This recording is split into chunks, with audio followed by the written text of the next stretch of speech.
Hi, everyone. Wow, the balcony, too. It's exciting. So welcome. We're so pleased to have you here at the 2024 Triple Canopy Symposium. My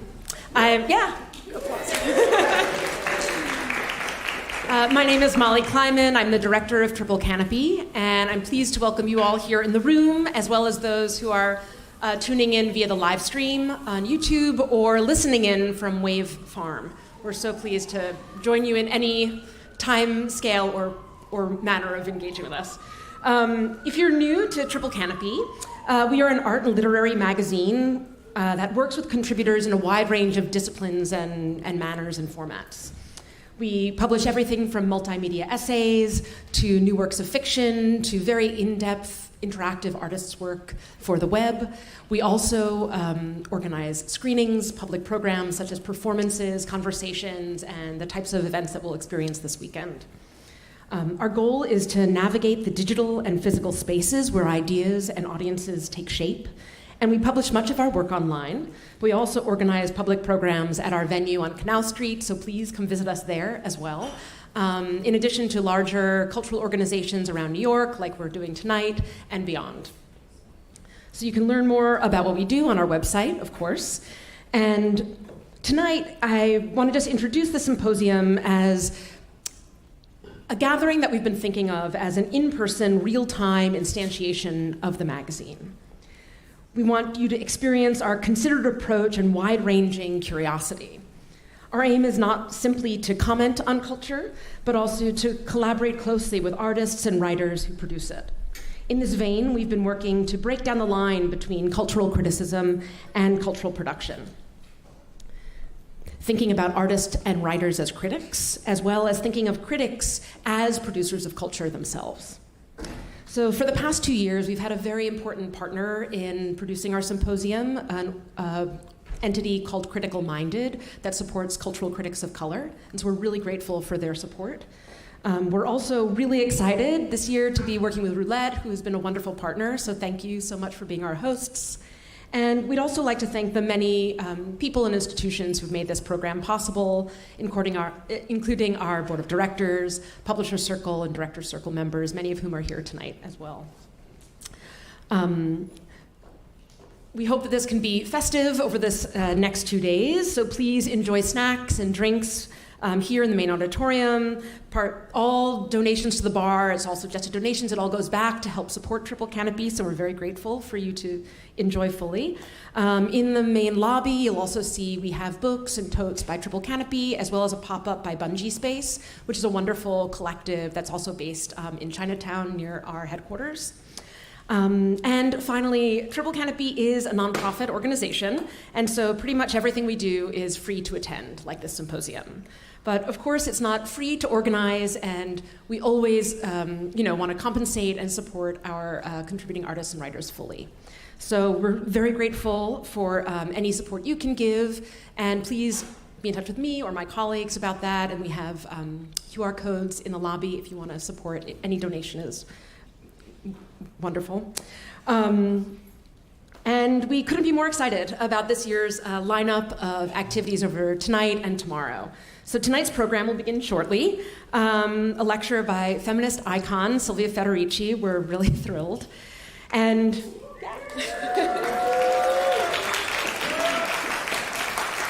she'll be joined after in conversation with contributing editor Yasmina Price. And yes. And there will be time for questions as well, which Silvia really invites, so we hope you'll all join the conversation. I also just want to give a little pitch for the rest of the programs that we have during the symposium. So we ask you, please stick around for tonight's evening program, which starts at 8:30, so it'll be about a 15-minute break, when James Kienitz Wilkins will lead a reading of a screenplay. I can't say more, it's all very super secret. Tomorrow, activities begin. We'll regroup at 2 p.m. and we'll have a debate about AI and the myth of creativity. We'll have a roundtable analysis of the culture industry today. We'll have a personal meditation on the franchise Survivor, as well as 2 performances in the evening that are both about and of possession. So with that, I am thrilled to introduce my colleague, Kieran Finlayson, who's a wonderful writer as well as a senior editor at Triple Canopy.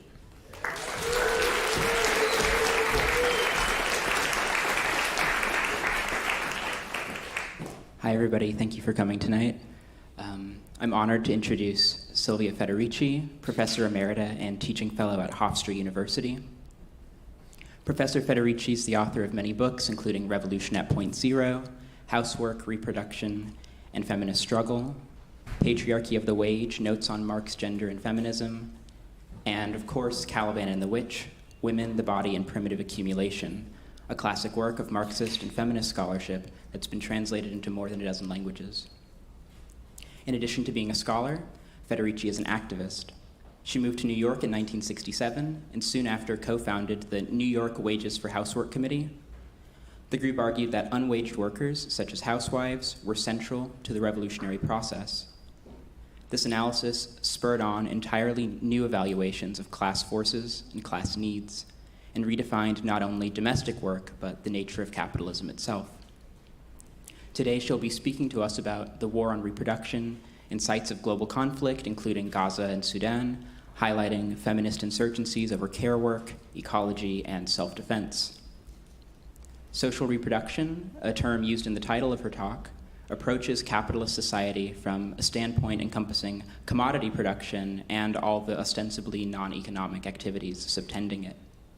It answers the question asked by Tithi Bhattacharya: what kinds of processes enable the worker to arrive at the doors of her place of work every day so that she can produce the wealth of society?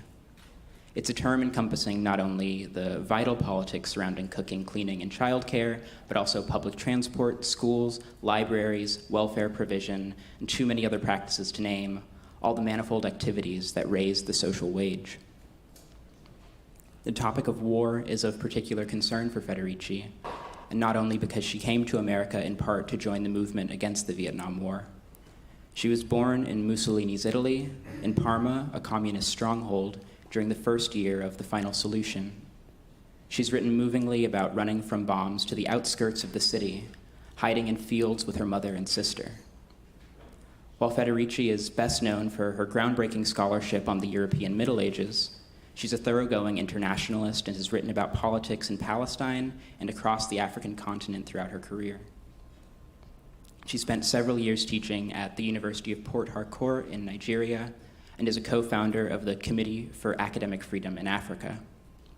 After her lecture, Federici will be joined in conversation by Triple Canopy contributing editor Yasmina Price, who's a New York-based writer and film programmer completing a PhD at Yale University. Price's work focuses on anti-colonial cinema from the Global South and the work of visual artists across the African continent and diaspora, with a particular interest in the experimental work of women filmmakers. So please welcome Silvia Federici.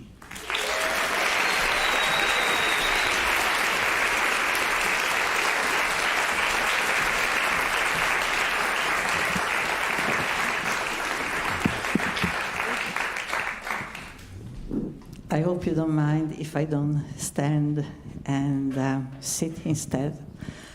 First of all, it's a great pleasure to be here with you tonight. These are really difficult times, and it's so important to be together and to try to understand collectively where to go, what to do, how to understand what is happening around us. But first, before I give my contribution to this quest, I want to thank Kieran for the extensive biography. Thank you so much. I used to live, by the way, across the street from here, and it's the first time that I see the renovated building, which used to be, in fact, a Y where I used to come to swim and have saunas many, many years ago in another world. Tonight, I decided that I speak about the war on reproduction because not only of what is happening in Palestine, but because of what is happening, in fact, across the world. Because in a way, the concept of a war on reproduction really defines the path of economic development today. We've heard a lot about the economy on the media in the last few weeks leading to the election.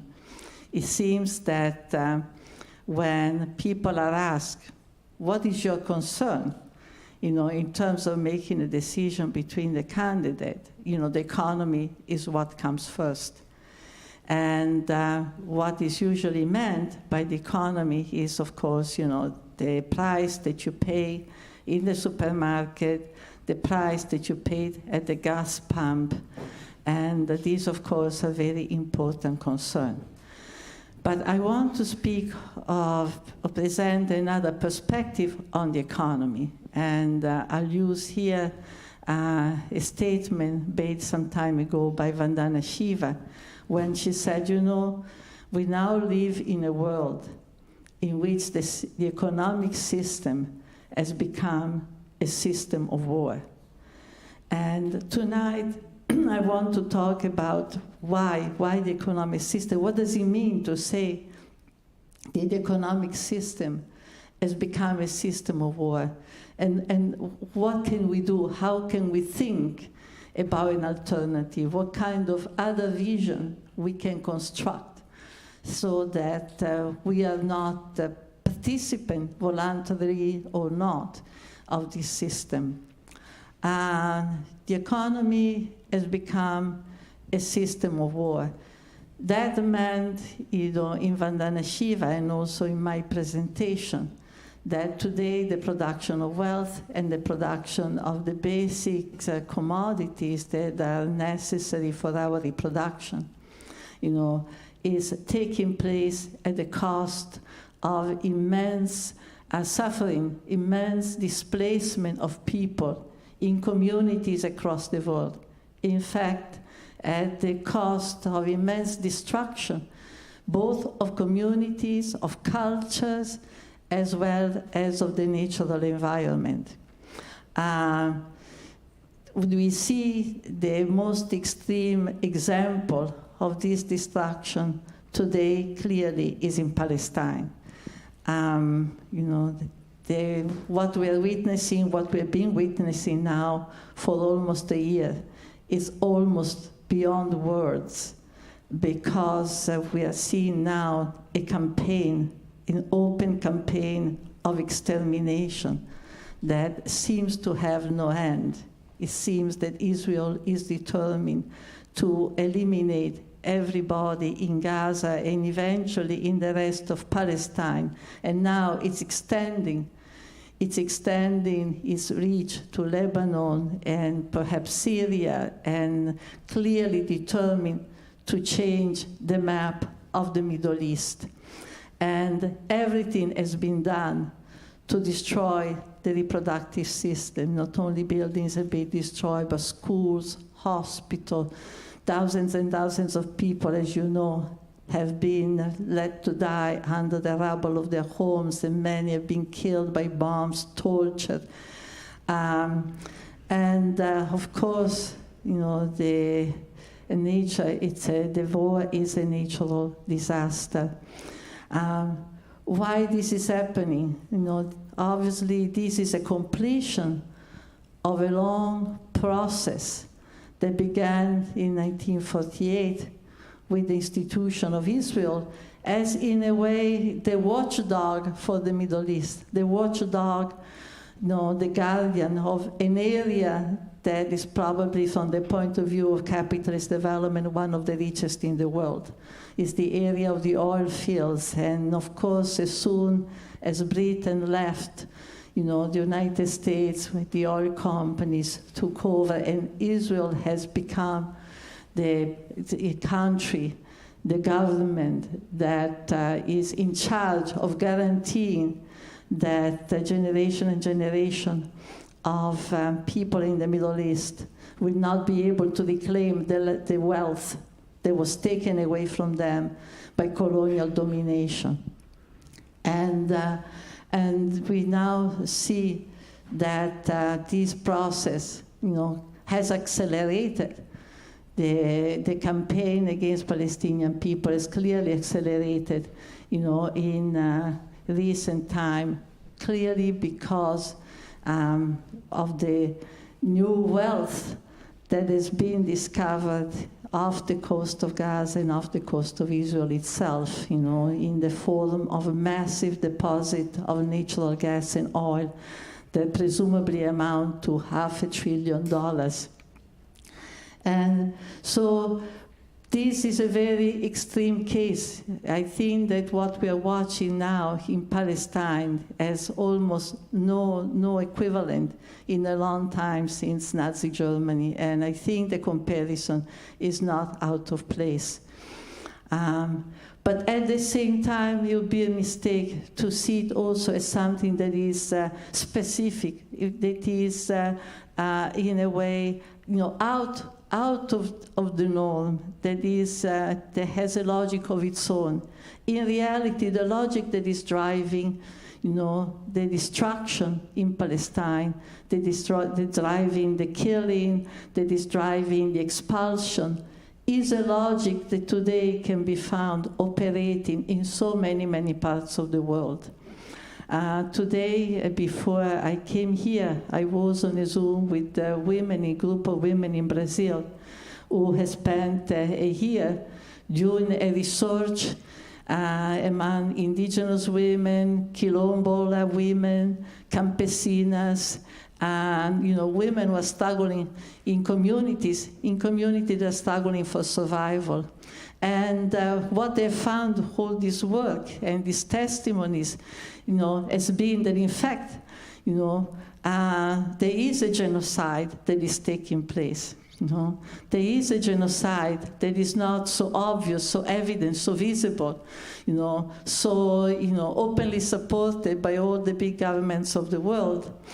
But still is a genocide in the form of extractivist companies that are going into communities either for mineral extraction or petroleum drilling or agribusiness. Agribusiness was coming, privatizing land and expelling hundreds and thousands of people in many parts of Latin America, and to plant soya, to plant fruits and vegetables for the external market, for export.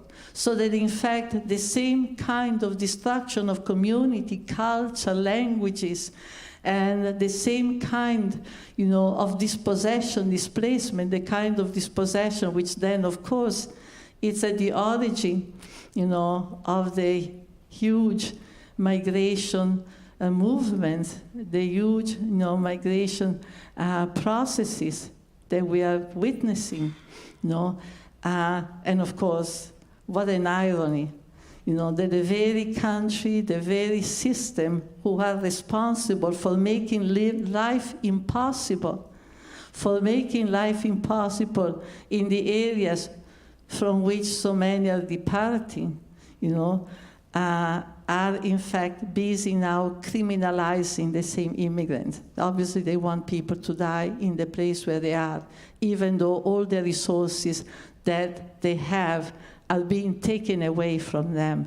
The waters they have are being contaminated, by agrotoxic, pollutant. The lands, are being used. They used to be used for crops, are now being used to dig lithium or other forms of mineral necessary for the digital economy. So I want to say there is a continuity between what we see, for example, in Palestine in the most extreme and barbaric form, and what is actually happening across the world. Clearly facilitated, and here there's a long story in which, perhaps is not possible to go into now, but certainly facilitated, by the drive that in the 1980s and 90s was begun by the IMF and the World Bank, with their structural adjustment program, and following the organization by the US Federal Reserve of the global debt crisis. In 1979, by manipulating the cost of the dollar, the United States, created a global debt crisis, which in fact meant that a lot of countries, particularly the countries that were coming out of colonization, who had made an anti-colonial struggle and had gained some sovereignty, countries that had taken loans for development, by manipulating the interest rate on the dollar, those loans became unpayable. And so we have a global crisis, which is something obscene in itself. For example, to think of countries of Africa, which has been robbed, sacked, expropriated of its people and its wealth in every possible way, to think that they have a debt to the international community, imagine. But then what happened, as you know, that's when the IMF, International Monetary Fund, the World Bank came in to provide loans with conditionalities, and those conditionalities were such that basically they reinstituted a colonial situation. They reinstituted a complete dependence from countries who had just become independent, on the international dictate of the major leading capitalist country. So this is why, among those conditionality was, of course, the open door policy, opening the door to every company that will come in the name, of course, of debt repayment. And so this is why now we see that there is a really massive process of recolonization, but in the sense that, once again, the wealth of much of the so-called third world, much of Africa, much of Latin America, a great part of Asia, is being now sacked again, exported, and the communities from which the wealth is coming are now plunged into poverty, desperation. And this is why we have war across the world. A war that takes many forms. In many cases, a war that has armies, or a war that is organized in more traditional way, like the bombing by Israel, the bombing of Lebanon, the bombing of Palestine. Or war that is organized in more subtle, subterranean way, through so-called narco-traffickers, paramilitaries, who are in charge, actually, of disseminating terror in areas where companies have to come in, and the areas have to be liberated from their inhabitants. So much of the, counterinsurgency and the war of terror, of course, has had a very important role here, because the United States has a major, major role in these processes, if not the dominant role. That has meant that a lot of places, people are terrorized so that they have to leave, so that in fact the areas are made available, for new forms of investment, new forms of, extractivist projects. So war itself has changed its character, because though it takes different form, one common denominator is that it's a war that is directed to destroy the forms of reproduction that people have. So it's very important, if you look at the wars, starting from the Iraq War, down to Palestine, and down to the many smaller wars that are taking place today, the Sudan, Haiti, we see that these are, military kind of activity. There is a militarization of the territory that basically aims to make sure that people are leaving those territories, make sure that, in fact, in the case, for example, of Palestine, or in the case of Iraq, that for a long time after the end of the war, people will continue to die, because the target are all the infrastructure that are most important for the reproduction of life. Iraq was an exemplary case. The United States destroyed, as in Palestine, destroyed hospitals, destroyed pharmacies, companies that produced medicine, bridges, outfits that would purify water, electrical system, something that in effect guarantees that people cannot continue to live in these places. So why should we be concerned with this situation? Why should we be concerned?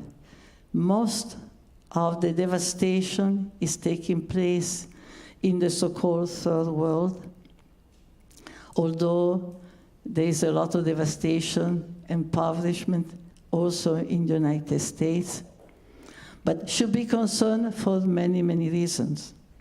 First of all, the bombs that are being launched in the different areas and the expulsion are not only affecting the people that are being destroyed by them, are also affecting our society.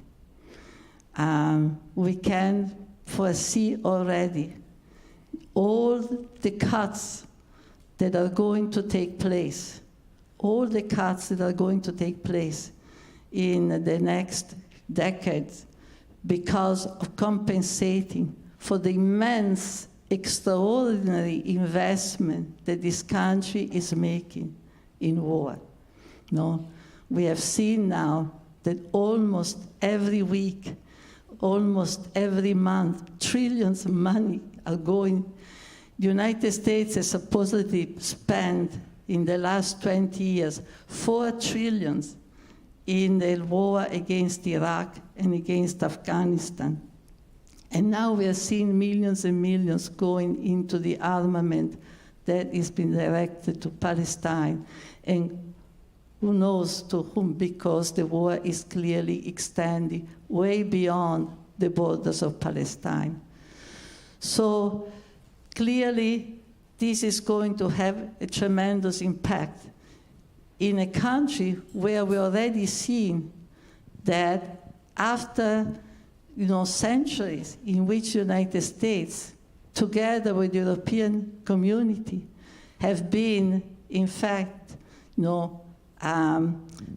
robbing, sacking the wealth of the world through his many corporations.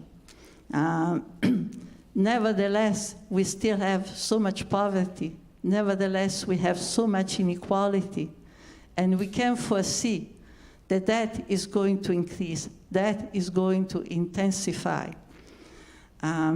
We are told now that, for example, within 9 years, the social security system in this country is going to collapse.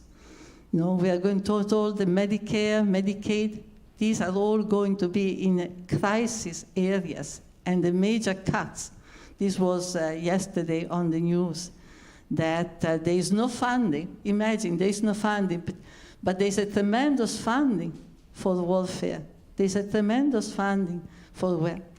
And the militarization of life that we have witnessed across the world, the increasing militarization is not stopping at the borders. It's actually coming and part now of our daily existence. We have seen now that it's practically impossible even to utter the most obvious truth without, in fact, being targeted, being vilified, risking losing a job, risking being expelled from a school, if not risking to be beaten up, if that denunciation turns into an act of active protest. So this is certainly an important reason why what is happening in the world, the fact that the economic system has been turned into a system of war, is something that should be of immediate concern for us. But secondly, also, is that we have to think of what does it mean? What does it mean to live into a world where the destruction, immense destruction of human life is completely normalized? What does it mean to live in a world where it is possible to actually massacre, torture, imprison in the most brutal way thousands and thousands of people, where it is possible by paramilitary, by all kinds of, through assassination of journalists, to prevent the news to be spread? Is it possible to displace, millions of people from their native land? And where, despite the increasing climate catastrophes, nothing is done. In fact, it is anticipated that the climate situation will continue to deteriorate. What does it mean to live in a world? What meaning it gives to what we give, to what we do? To place our own life, our own aspiration into this context, which is a constant of very generalized misery and generalized distortion of the truth. And third, we are living in a system that has organized our own reproduction in such a way that we are, many of us, those of us who are not under the bomb, those who are not immediately starved, we become inadvertently accomplices of the system itself. And much of the violence that we see today in the world, it's also functional to the institution of a racist, colonial, patriarchal division of labor, such that the prosperity of a few is really achieved at the cost of the misery of the majority.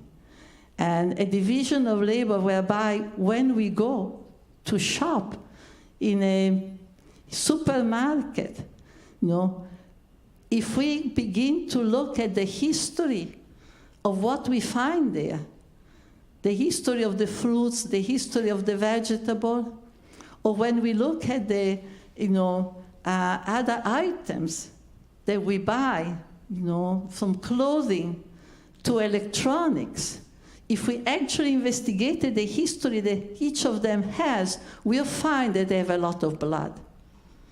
They find that there is a history of blood.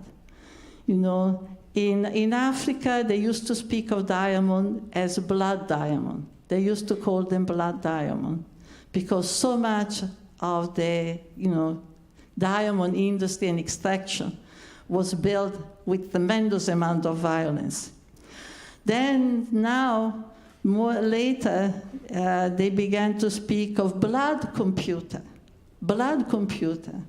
because in order to extract the minerals that go, and then the water that goes into the computer that is necessary to produce a computer, not to speak of iPad, iPhone, etc. Right? A tremendous amount of destruction has to take place. A whole militarization of areas needs to be displaced, right? A division of labor that, in fact, puts our needs, puts the satisfaction in our needs, at the cost of the immiseration of so many people that we'll never know, and we are never aware of what in fact is behind, the history of what we're using. It has come to me some time ago watching a movie, a documentary, that perhaps some of you have seen, called Zone of Interest. It's a documentary, for those who haven't seen it, that shows that in Germany, during Nazi Germany, side by side to the concentration camp, like side by side in Auschwitz, there were residential areas for the Nazi officers. And so the side by side, you actually had people, children playing, women organizing their housework, etc. Once in a while, you heard screams, but it was all very muffled, everything very muffled. And but I thought, oh my God, we are becoming a big zone of interest. We are becoming a zone of interest because in reality, we are in fact, benefiting, or in effect, if not benefiting, but certainly we are consuming, because of this very perverse colonial and racist division of labor, international division of labor, right? We are in fact involuntarily accomplices and in bystanders of an immense amount of destruction of the life, the community, the culture, the languages of people in many parts of the world. So this is to say that when we speak of the economy, we have to take a broader vision than the economy understood as the price of gas at the pump. Because even the definition of the price as a history that we need to know, Now, I should add, not to indulge in a kind of, world pessimistic point of view, that a lot of the violence, or the incredible violence, which is now displaced in so many parts of the world, including the United States, it's a violence that is in response to the tremendous struggles that the people are making to defend their territory and defend their bodies. I was reminded today, but it's something that it's not a secret, that all over Latin America, for instance, there's a tremendous struggle in so many communities, usually led by women, who are particularly,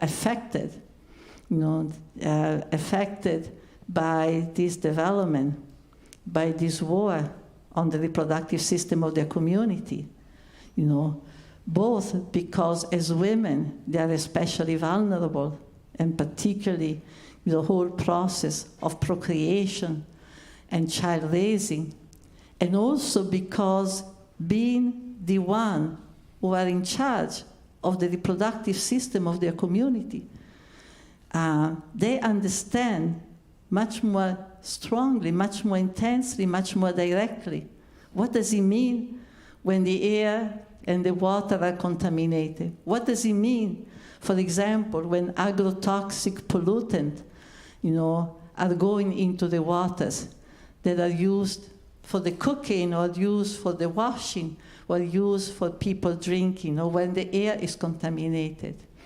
and or more exposed to the violence, or when the people are coming in, with paramilitary, with guards, and with men often coming from the outside, doing a very hard work, and getting drunk, and so on. Community after community, women speak of not being able, even during the day, often to go out whenever a mine enters into the town, because they are afraid of being molested, they are afraid of encountering some form of violence which did not exist prior in their communities.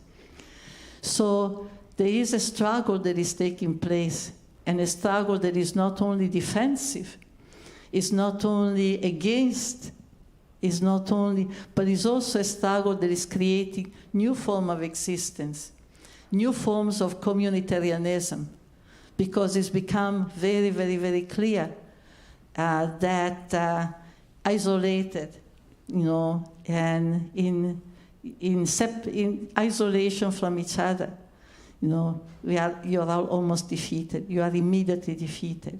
And so they're coming together, they're creating collective forms of reproduction, as well as creating collective forms of self-defense, right? And breaking down the walls that have been instituted through the myth of privacy, breaking down the individualized ways in which reproduction is organized, in a capitalist society. To breaking down that, it's really, at the same time, the best form of defense. Defense of the forest, defense of the waters, defense of the coastline, which now are studded with aeolic windmills, so that the entire fishing community are being wiped out.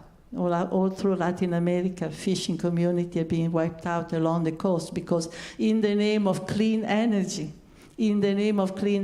actually you have all these windmills, and they're pushing away, But these struggles are also creating new forms of existence that are very powerful, that are very inspirational. And so the question now with which I want to end my presentation to you is what do we need to do? What do we need to do in order to create another world? Clearly, what we need is something very systemic. It's very important to be out in the street. It's very important to organize wherever we are, in every form in which we can today. It's very important to say no. It's very important to actually oppose. But we also need a long-term vision for how we change the system, because this is a system of death.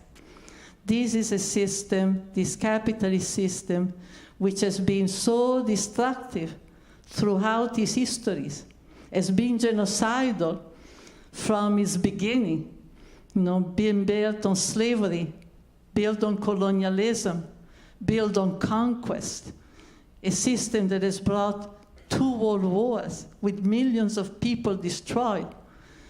Then now, with time to really say enough and to think of a vision beyond this system. And I think that when we take that, the first response is that we feel overwhelmed.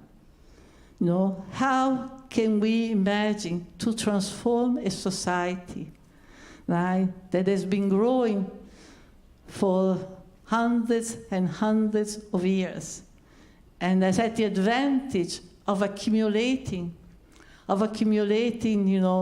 its destructive power through the sacking, the robbing of the wealth of the world, and in a way has continuously destroyed, histories, cultures.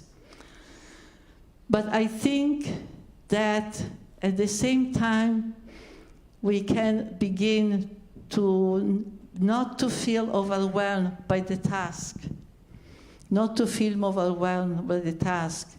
First of all, the question of thinking collectively, working collectively, organizing, as now it is happening in so many parts of Latin America, collective forms of existence, collective forms of reproduction. And also beginning to examine how in our day-to-day life, and I don't propose that this should be done only individually, but done collectively, how in our everyday life, we are made accomplices of the system. How in our everyday life we are made to operate in such a way that we continue and reproduce and perpetrate this system, which is a system that at the other end of the world or in another country is in fact destroying the life of people and destroying the life of cultures, destroying the life of nature. I think that if we begin that process, then we see that we have something in our hands, because this immense war on our reproduction actually could not exist without its being continuously reenacted and refueled by our own action, by our own attempt to create a life for ourselves. So as a feminist, I see the feminist movement as a particular role in this process, because as much as the confinement to which millions of women historically in a capitalist system have been confined, the oppression of reproductive work, the exclusion from many areas of activity. Nevertheless, that confinement, generational upon generation, generational confinement to reproductive work, has also created a certain knowledge, a certain sensibility. I'm not interested in glorifying women. We see now that many women are capable of, horrendous crime too. But because of the engagement on a very general mass level in reproductive work, I think there is a larger understanding of what is the value of life, what is necessary to reproduce everyday life, and a larger disposition to work politically and otherwise in a way that we put life at the center. So I look at the feminist movement as a movement that, together with other ecological, labor, and so on, as a movement that can begin the process of reconstruction, moving away from an economy of war, to an economy that in fact is finalized to the reproduction of human being, and the reproduction of human being not a slave of the capitalist corporation, and not as nationalists who are spending their energy and seeing their goal as excluding others, from their towns, their homes, their neighborhood, but actually building a process in which we can create really a different world, a world that valorizes our life rather than destroying. Thank you very much.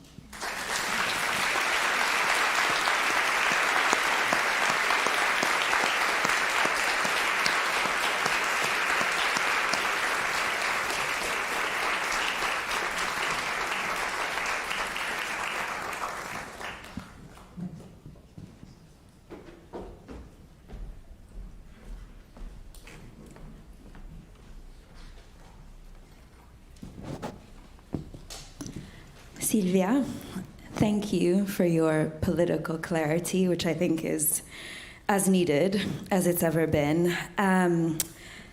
This idea that you wove so elegantly this stunning tapestry of a ceaseless war, I think what you were saying made it clear how much that ceaseless war is grounded in colonial expansion, has had this kind of changing character, and I think as you're speaking of our varying degrees of complicity, the blood that is on all of our hands, I think that's a reminder that that ceaseless war has been a kind of Trojan horse that sometimes comes masked as something else. It sometimes looks like humanitarian aid, like philanthropic aid. I would say that it also sometimes looks like democracy. Yes. And thinking about that,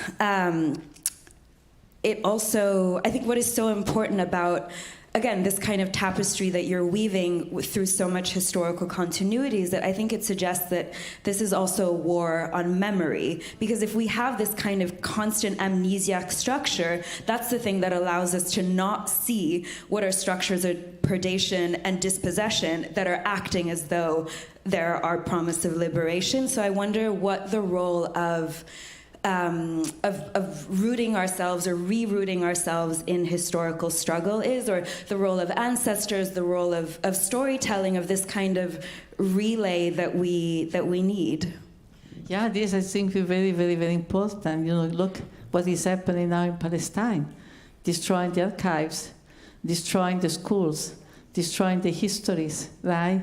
Because it's that history of struggle, history of resistance that really continues the resistance. It's what gives people a sense of identity.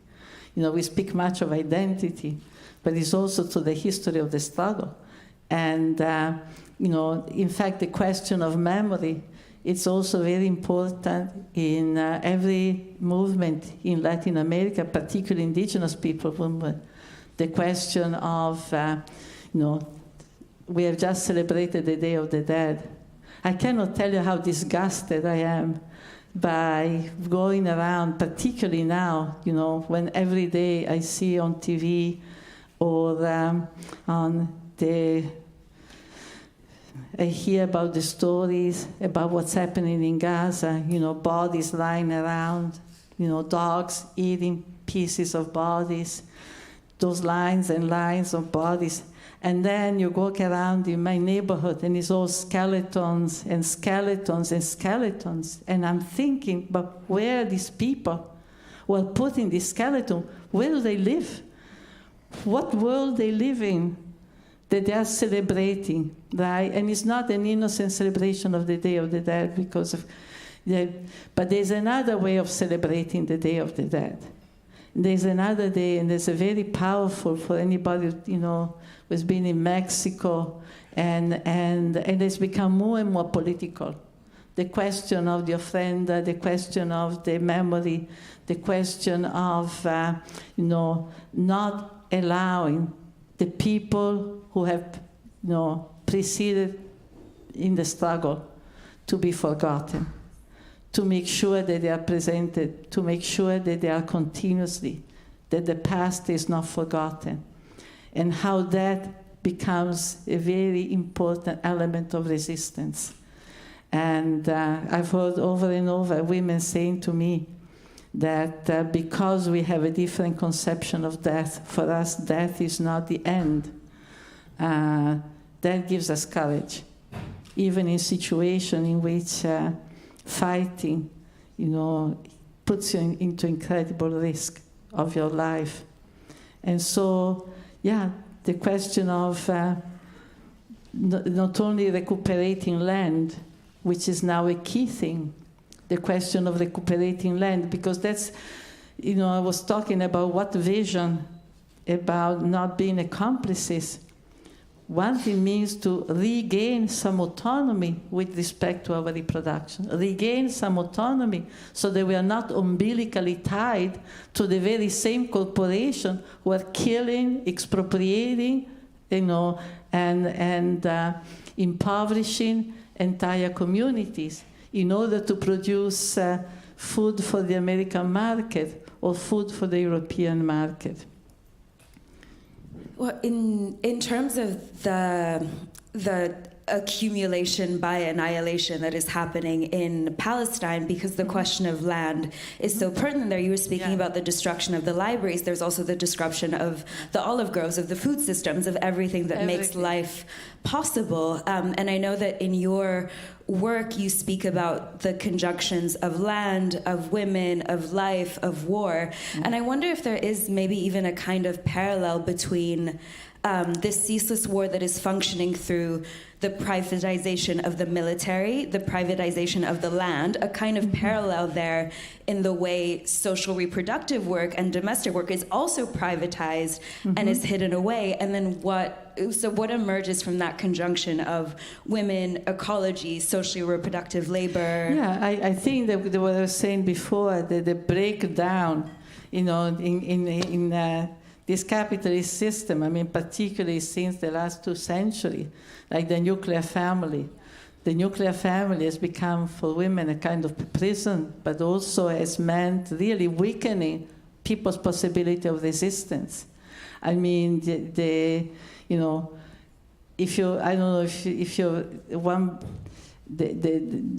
is an urban feminist urban planner that you probably know, Dolores Hayden. She has written a very powerful book called The Grand Domestic Revolution. And it's a book that looks at the effort that were made by different groups of feminists from the 1970s on, the 1870s on, about trying to communalize reproductive work. But she has another book about the American dream that it's even more interesting for the present because it looks at what after World War II, how the suburb was studied, how carefully the suburb was studied, and how they were part of that, and they were studied very carefully because men were coming back from the war who had a strong collective experience, who thought that they had gone to fight for democracy. And over several years of war, they had developed a big bonding with the other men near them because they realized their life depended on them. And so the fear that this bonding would then translate into struggles. This was much of the thinking behind the creation of not only the suburb, but the little houses, separate, far away from the place of work, all separate from each other. Even the lawn was studied, right, to keep the men busy on Sunday. So you wouldn't go to a union hall, but you stay there and mow the lawn up and down, and then they will be given, in these new houses, they will be given a room, the room of the man, so that he could paddle around if he had a little time. The man cave. But keep him busy. Yeah, keep him busy, right? And so how effective that isolation, that separation, and the whole story of privacy, everybody in their little home, was into weakening the struggle. Right, and not creating some sort of allegiance to the system. Yeah, and I think that that's exactly the walls that we have to break down. I think that's exactly the kind of, separation, isolation that has to hand to create a different world. Yeah. Because we absolutely need some kind of interdependence. Absolutely. But then the question I would have, because I think solidarity is the word that we need to keep calling on, but something I know that I fear a lot is that the other side of solidarity is betrayal, because because we have so many ways out there, because if you have any degree of leverage or safety, it means that when it comes down to it, you can break out of that bond that you said you would claim in order to protect your own survival. So I wonder, in your life, of someone who has not only thought and written so much, but for whom that's been so interwoven with your work amongst people, what are different practices, strategies, forms of interdependence that you've seen created that can really, because we need to be able to protect our solidarity. I think that solidarity in the best way to create something that that is not also momentarily, has to have some material basis. And that's why I've been particularly interested and particularly inspired, not to say that it's not taking place in the United States, on the contrary, but in Latin America, for example, the coming together and the placing of life together. For example, all this collective outfit that have been created over the last 50 years, usually in response to a crisis. I began to be interested, when I was looking at the response of people, the resistance in Chile after the coup, for instance, and find that the first forms of resistance was women coming together and bringing the cooking pots into the street, right? Beginning to cook out, so that a lot of people who were no food whatsoever might be able to join. And also to create a collective cooking was a way of circulating information, was a way of winning a sense of desperation and paralysis that everybody was feeling when so many were being disappeared. And this has continued in particular moment of crisis, right? This communitarian, which now has led to the urban gardening, to the assembly as a form of decision-making, to collective or taking care of children, in the comedores populares, to all these forms that are very fundamental to create a material change in their life, a material change, a sense of the opening of new possibilities, which then also translate into a broadening of the vision of what is possible. Thank you. And now we have time for audience questions and a mic. There's a mobile mic somewhere. Karen has it. Thanks so much for your talk. On this note of acting collectively and working collectively, I think that's so important. And I've also seen and been a part of many groups trying to do that and seeing the difficulties of that. And I think it makes sense. Growing up in North America, those skills are not fostered and built. And I'm wondering if there's any particular resources or advice you have when there is the intention to work collectively and build collectivity, how to do that within a system that's organized against that. I don't know if I had to say my experience, because, I have many years, and, I,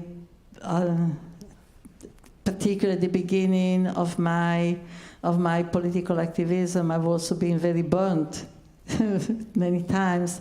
And I've learned, first of all, that when we come together, we have to come together with an understanding of all the limits, the scars that we carry with ourselves. By the time you're, an adolescent, and even earlier, in this society, you have so many scars, right? You're always afraid that other people are going to take advantage of you, that you're going to afraid that, many times some forms of violence have been exercised against you. So when you join a group with all the desire, enthusiasm, and solidarity, but very soon, you may be, afraid, and this is where problem many times occur. And so I think that it's been very important, in organizing collectively, to also factor that, to understand that, yes, we are not joining in a movement as perfect human beings, that the petty jealousies, competitiveness, fears of being taken advantage of, and so all those things continue. But there are ways in which you can defend yourself from it. If you recognize that part of being in a struggle is also so you can change yourself, that we can harm each other if you're not also ready to have a great latitude and being fully understanding of what are the problems that we may enter when we begin to organize. No? So that to me would be probably one of the main concerns. No? I think that there is also the question of the long term. The question of creating, that's why the question of reproduction is so important. No? The question of changing the way we materially reproduce our life in terms of more collectively, more autonomously, building more autonomous forms of reproduction, less dependent on the market, more dependent also on coming together with other people. I think that without that kind of autonomy, and I think that without that basis of organizing in the reproduction, it's going to be difficult to sustain a prolonged struggle. I think that in order to have a struggle that is not high one day and collapsing the next, high moment and then exhaustion and then et cetera, and or simply the loss of steam, it has to be built on something that really begins to change materially the condition of our life. I think that we have to reproduce not only ourselves, but reproduce our struggle, to figure out what kind of social relation we need so that we can actually reproduce our struggle. So that we don't, again, out in the street in the thousands and thousands, and then silence again. So this, I think, is very, very important. Yeah? Yeah. Thank you, first of all, so much for being here. I just wanted to ask you about, so you've been part of the anti-war movement for a long time, but war keeps on happening. So my question to you is do you see a trajectory in your time in the movement? Have you seen it making a big difference? Do you think that the movement now is different to the Vietnam War anti-war movement? Yeah, it's very interesting. There's something interesting that there seems to be some crisis in the army, right? That they're having difficulty recruiting. So now for a number of years, it's a very encouraging sign that at a time of so much unemployment, so much unemployment, that actually they are having a difficulty recruiting people, and they are systematically below their goals. This is official figures. And in fact, more and more, actually they have to recruit immigrants, right? And offering all kinds of bonuses to people in order to join. So that to me is something that is encouraging. Because on the other hand, the army, sets you for life, right? That's for many, this is the idea, right? I think there is a big struggle. There is a big, big struggle to be made with relation to the army. First of all, a big anti-war movement should be a movement against armies.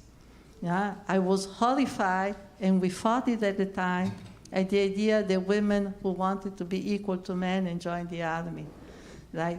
To me, the idea that we have equality achieved in killing other people, in killing for mostly imperialist reasons, it's an abomination.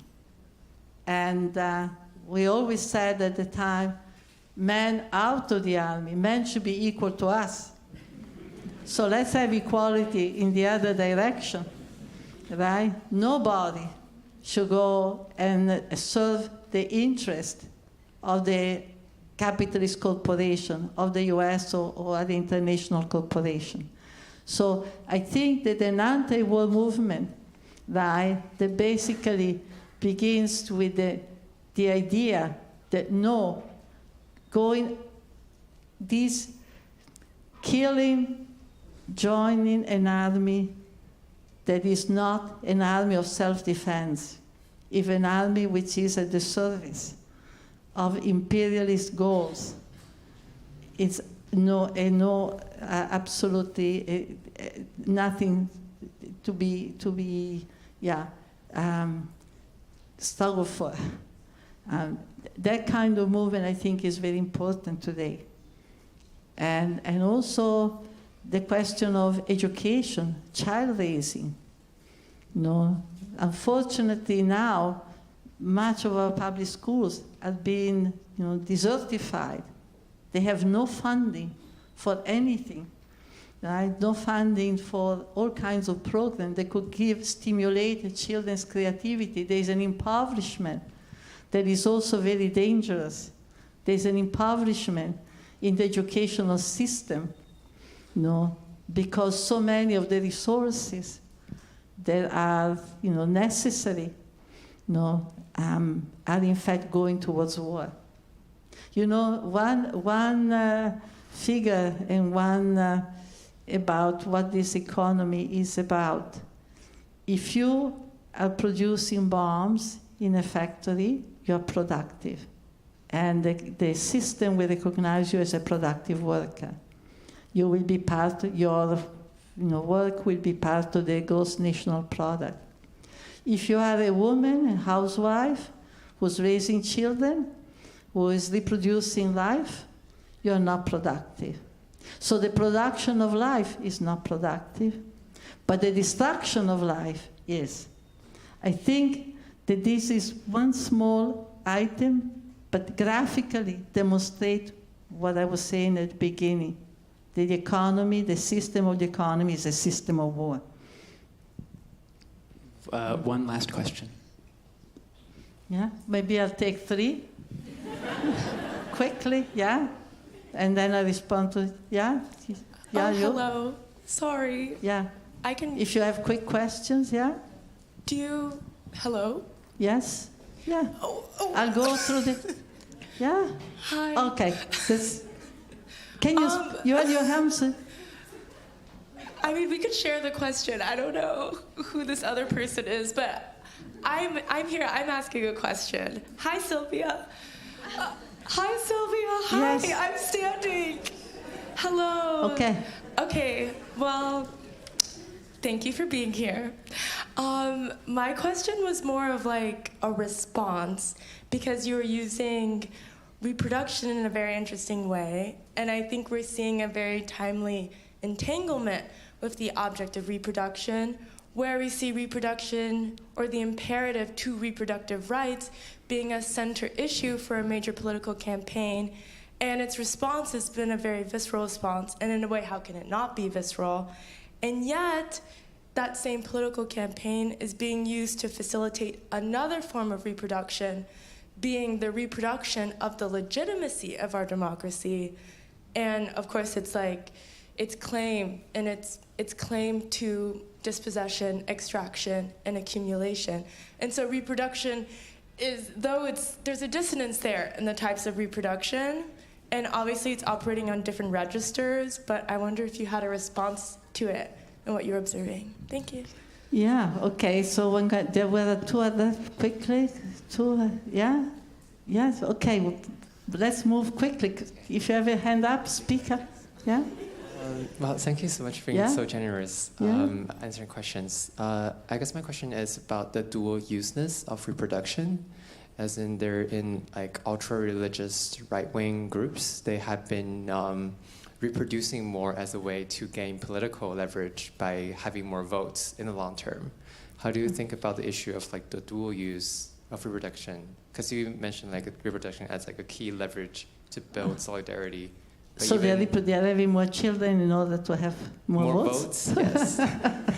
Good luck. So they must be sure that the children come out the right way. Yeah. The last question we can take. Okay. Quickly, yeah. Yeah, thank you.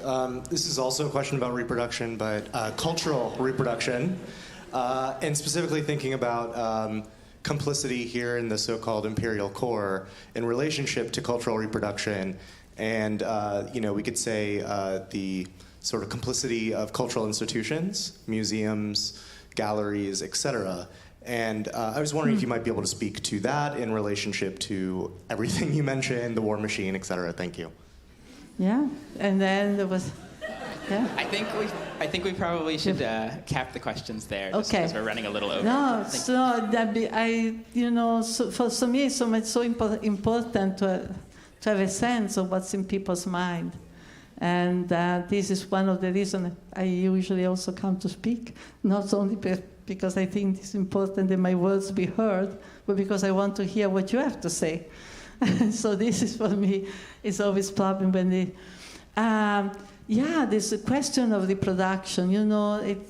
Words, we have to be careful, because words can mean so many things, right? So they have to be placed into a context, right? And, we use the concept of reproduction in the 80s, 70s, in order to, in a sense, make more specific the work, the difference between the work done in the home and the work, done in, for example, in a context of wage work. It was very much debated. Many women didn't like the idea of reproduction because they felt that it had a very naturalistic, the naturalistic quality, and that we should speak of production of life, right?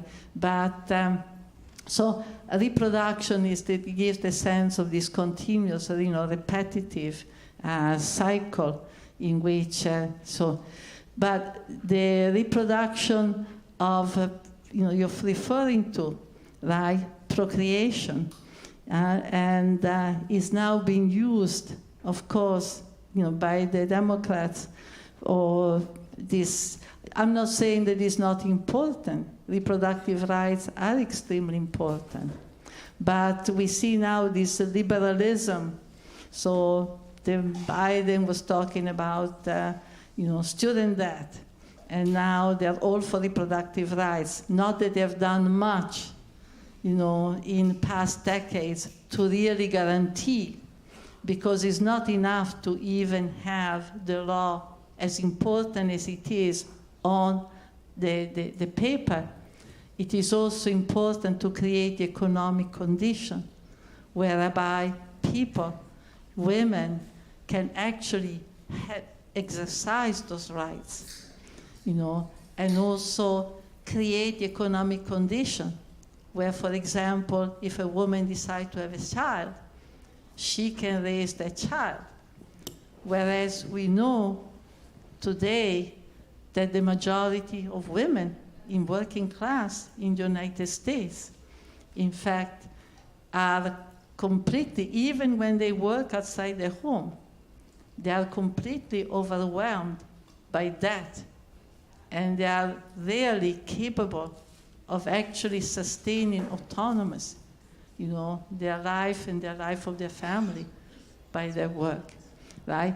So I'm really very skeptic about the largesse of the Democratic Party, in weeks and months before the election. But certainly reproductive rights are important. But I don't think it's enough to boost reproductive rights to say that this is democracy. It is not enough when you do not respect the reproductive rights of people in other countries. And when you destroy every day, actively support the destruction and cooperate in the destruction of thousands and thousands of people, and most of them children, as is taking place now in Palestine and in Lebanon and God knows where tomorrow. So that is not enough. Culturally, yes, culture is a bit battleground. Culture is a bit battleground, and you're artists, and so the enclosure of art. There is an enclosure of fields where you put the fences so that not everybody can go in, and then there's an enclosure of art for the few. And this, of course, art should be brought back Art should be part of every moment of our life. Art is a necessity. Art is like breathing. It's a necessity. And if you look at the life of people, I say every time I've gone to, in Latin America, for example, to an indigenous market, I'm amazed. It's like better than going to a museum, right? Because you see, for example, this amazing that we peel as the work that is gone in making beautiful dresses, the decoration. This was done for the fact that you need. It's done in community. They didn't know the separation. The art is in the museum and not in everyday life, right? And so we now, when you go to the museum, we admire so many products that in fact were used by people in their everyday life.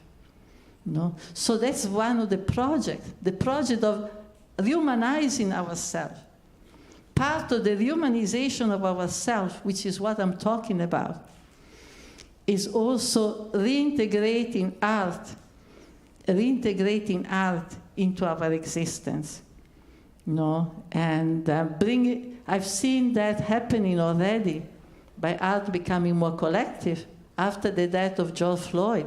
It was amazing how all over the country you had these murals. You had communities coming together with some painter and so on, but everywhere there was a story that was being narrated. There was a story that was created. There was an identity that was being created. And that was a fantastic process to see. And I think that art is beginning, if I'm not wrong, I think art is beginning to actually move out. And there is among artists, the new generation of artists, I think. There is a refusal of the kind of, enclosed type of art that is connected with the market, the marketization, etc., and that has no support for the artist, and no attempt to really bring art into something that is part of our everyday life. Thank you very much.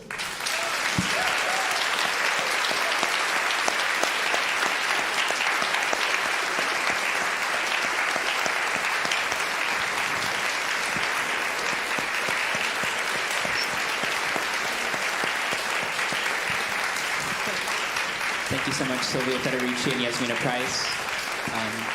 We'll have there'll be a 15-minute break, and then please join us for Killing the Wrong Man, a table read of a misappropriated screenplay by James Kienitz Wilkins.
get started.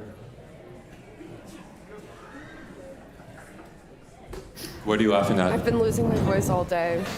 Joey, what are you laughing at? Who is that guy? He's like a triple. He's doing the That seems that's reasonable. He's a Triple Canopy staff member doing the introduction. We really did lose an extraordinary amount of people. Did everyone else keep the laughter to a minimum? Happen. Oh, really? I kind of did once I knew. I knew. I was like, oh, everyone's here for the organizing legend. I thought for a second. Legend, who you really knew about before. I didn't know that. Are we ready? Yeah, we're good. Okay. Hi, everyone. I'm Alex Provan, Triple Canopy's editor. Welcome back to the magazine's second annual symposium. Thank you all for being here or for tuning in if you're not here. I know most of you were here an hour ago, but I'm going to reintroduce the magazine. Triple Canopy is a magazine that navigates the digital and physical realms where ideas and expressions and audiences take form. We publish and present a range of work by artists and writers, from multimedia essays and video talk shows to novels and musical performances. To read our work and learn more, go to canopy.com. The symposium that you are currently experiencing is, for those of you who are here, an in-person, real-time instantiation of the magazine. The idea is not only to comment on culture, but to produce art and writing that functions as criticism, channeling the perspectives and experiences of cultural workers. I want to thank Critical Minded, an initiative that supports cultural critics of color, for supporting the symposium, and Roulette for being such an exceptional partner. Thank you to everyone at Roulette. Triple Canopy is a nonprofit. Nearly everything we do is free, including the symposium. It's also not cheap to produce, largely because of the value that we put on fair compensation for artists and writers. So if you'd like to support our work, please find me or one of my colleagues at the Triple Canopy table in the lobby. Thank you again for coming out. I'm excited and intrigued to be introducing this evening's second event, Killing the Wrong Man by James and Kienitz Wilkins, with Jess Barbagallo, Betsey Brown, and Nile Harris. What you're about to see is a table read of a misappropriated screenplay and a reflection on the film industry dead ends. It'll last for about half an hour, and I'm not allowed to say anything further. James and Kienitz Wilkins is a filmmaker, an artist, I might also add a writer, maybe an auteur, as well as a semi-regular contributor to Triple Canopy. Jess Barbagallo is a theater artist and writer. Betsey Brown is an actor and filmmaker, and Nile Harris is a performer and director of live art. Thank you, and enjoy.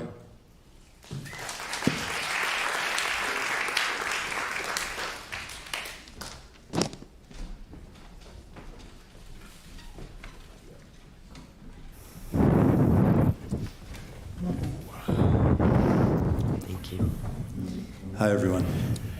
Thanks, Alex. Appreciate the nice intro and having me here and us here. So let me just get this thing loaded up, this computer here. I have a statement I want to make, actually. I want to begin with a statement. Some important things have come up. Okay, so this is my statement. I wrote it on the train tonight. I wrote it while riding the L train, while shaking in my boots, while full of fear and shame and disgust at myself. This is an apology, basically, for gathering you all here with the promise of original content, something enlightening and worth your while, because I can't do what I came here to do. I don't have the material I promised to bring. I have failed. So first I have to apologize to Triple Canopy because I've really screwed up tonight. I also have to apologize to Grim Artisanal Ales, Narragansett Brewing Company, and Zev Rovine Selections. I'm so embarrassed. I actually feel like I'm gonna black out. Maybe I blacked out already because I see stars. I feel stars, but I'm no star. I'm a stone cold loser tonight. After what we just heard, how was I ever really, honestly, supposed to follow that act? I feel like set up a lecture on war, destruction, and the foundations of life by feminist scholar and activist Silvia Federici, followed by a conversation with critic Yasmina Price, a reflection on AI and the myth of creativity with writer Hari Kunzru and researcher Kay Crawford, a discussion about the twilight of the culture industry with the musician and labor organizer Joey Leneve de Francesco, philosopher Lydia Gore, film critic A.S. Hamra, and filmmaker Blair McClendron, an illustrated lecture on the Survivor franchise and the romance of indigeneity by artist and filmmaker Sky Hopinka, and performances by Farah Al-Qasimi and Anvo with Jessica Pavone, the channel Spirit Possession, co-presented with Roulette. So I know you're probably saying, like, why are you apologizing, James? It can't be that bad. You say, even if you don't have any material, you have something of value, right? Something intrinsic and special that makes you, you. I mean, look at you, right, James? They invited you here, but not quite. I'm not an actor, I'm not a performer. I'm hardly an artist as far as the art market is concerned. And I'm not even sure if I'm a screenwriter at this point in my life. I'm just a cis-het lunkhead flailing on stage here, a total imposter. Well, you're probably thinking, at least you're biracial. Maybe you can talk about that. Maybe you can wax poetic about Kamala Harris and the election around the corner, reflecting on the good old days when you got called Obama every day and whether those days are coming back or gone forever, and what it means to be a medium or like a medium man that people look to for interpretive guidance and validation for something as simple as how you look. No, that cottage industry is all dried up. I'm terrified, frankly, of November 5th. All that's going on in the world, you don't need to hear from me about that. See, what I realized tonight, shitting my pants on the L train, is something important about myself. I realized that I'm triracial, as in I tried to win the race, and I failed. I also have to apologize to my actorly colleagues around the table here. They were expecting something straightforward and easy with a quick payday. They might burnish their reputations as cultural crossover types, like young Tilda Swinton's in the making, maybe an A24 movie on the horizon. But I can't even provide that accommodation. Now they're looking at me like I'm an idiot. I'm probably voiding their SAG-AFTRA obligations. I'm tanking their star meter on IMDb Pro. Now they'll never get represented by a CIA or UTI or WWE. All they're getting is $500, right? With taxes deducted. It's 400. Oh boy. Okay, I feel like I'm wasting your time. Plain and simple, you came here for a reading, but I can't read the screenplay we were all expecting, so tonight is definitely going to be a major bummer. You see, earlier today I received a text message from my lawyer. You have a lawyer, you're probably wondering. Yes, James is a lawyer. He has two, actually. There's parents. The text message said, don't do it, and you'll be exposing yourself to great libations. I assume libations was autocorrect for liabilities via my drunk dad. But honestly, that's what a symposium is, right? Like back in ancient Greece, it's a drinking party. So drunken mistakes. This is the deal. I did a bad thing, an unforgivable thing. This is true.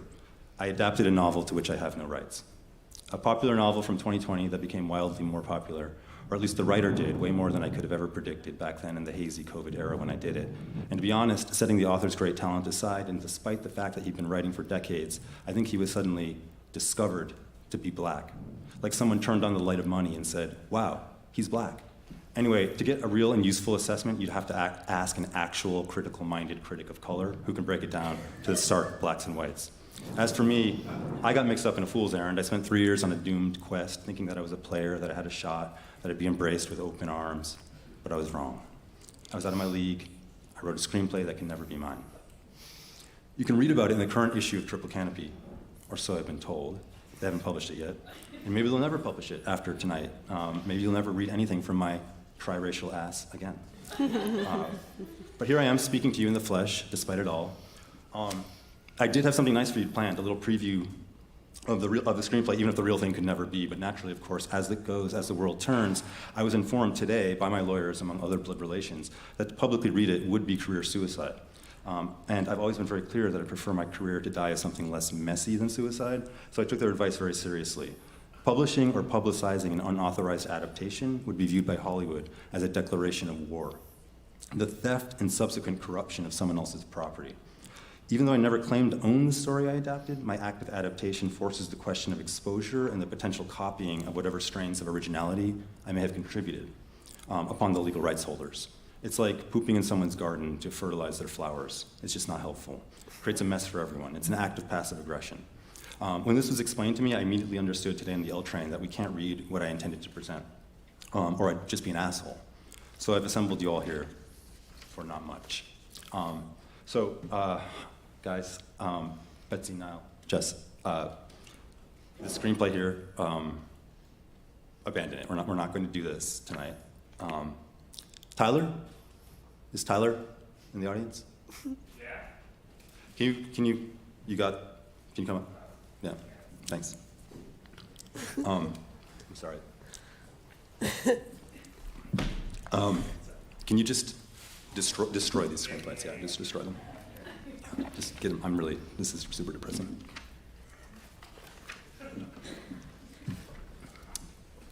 Okay. Okay.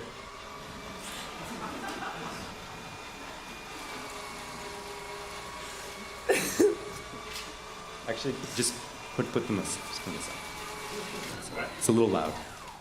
It's a little loud. It's Tyler. Okay, there is a silver lining, okay? The good news is that I passed a Kinko's on the way here. I have a soft spot for Kinko's. Once I spent a good half hour photocopying in warm silence next to Steve Buscemi in a Kinko's. It's a good memory. I try to go to Kinko's whenever I can, but Kinko's no longer exists. It hasn't existed for 17 years. I'm like fucking Rip Van Winkle. Must be getting old. Tyler, can you just distribute the photocopies? Thanks. Okay. So I got copies of a different screenplay. They're hot off the press. I took it upon myself to see if I could do you all right. It's actually my favorite screenplay.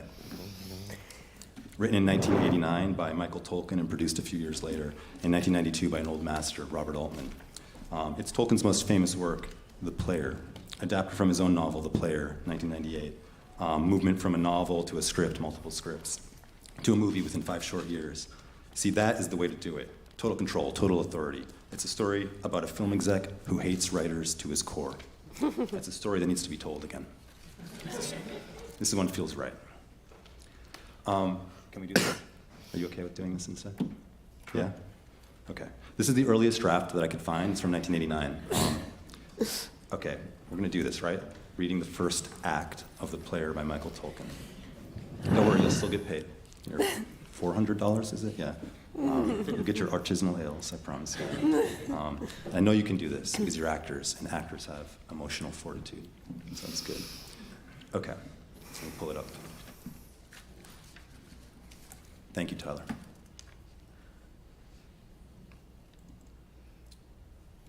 Give us a minute here.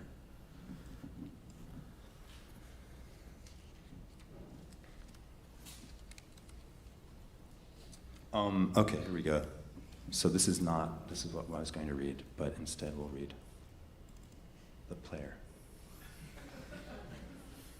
Regarding permission, everything is still a little sketchy. I didn't exactly get authorization, but I figured the screenplay already had its day, so it'd be okay, and there'd be no pushback. Still, to be safe, in between Jefferson and DeKalb, I emailed the author, Michael Tolkien. He has a website, but I couldn't find his address, so I emailed his daughter. She designed his website. It said, site designed by Emma Tolkien. I figured she'd be more accessible than her dad, who's got to be a millionaire. He wrote Deep Impact, FYI, and thus less likely to write me off as a loser. I told her that I, too, had dabbled in website design for a couple of lawyers, but I haven't heard back. It's a little strange, I guess. Sometimes I wonder if I have a communication problem. Like maybe I take things a little too far, or I don't have a certain grace, I don't know. Anyway, I never heard back, so it's like, you know what they say. Let's see what they say. They say ask forgiveness, not permission. They say Hollywood is not just a geographical area, but truly a state of mind. And they say my broomstick runs on wine. So yes, I'd like to read the first act of The Player by Michael Tolkien, my favorite screenplay. Are you guys game? Okay, I figured you would be. Okay, Jess. I'm ready. Jess, you be Griffin Mill. Nile, you be David Kahane, writer number 1, writer number 3, writer number 5, Ellen Alder, Aaron Jastro, Dick Mellon, Ticket Girl, Griffin Vio, postcard writer. Betsey, you be writer number 2, writer number 4, Jan, Bonnie, Celia, Levison, June, pianist, and white man. And I'll read the action. We good? Okay. Sounds great. Yeah. Excellent. Thanks for being so flexible. Does this work for everyone up there? Great. Thank you. Let's do this.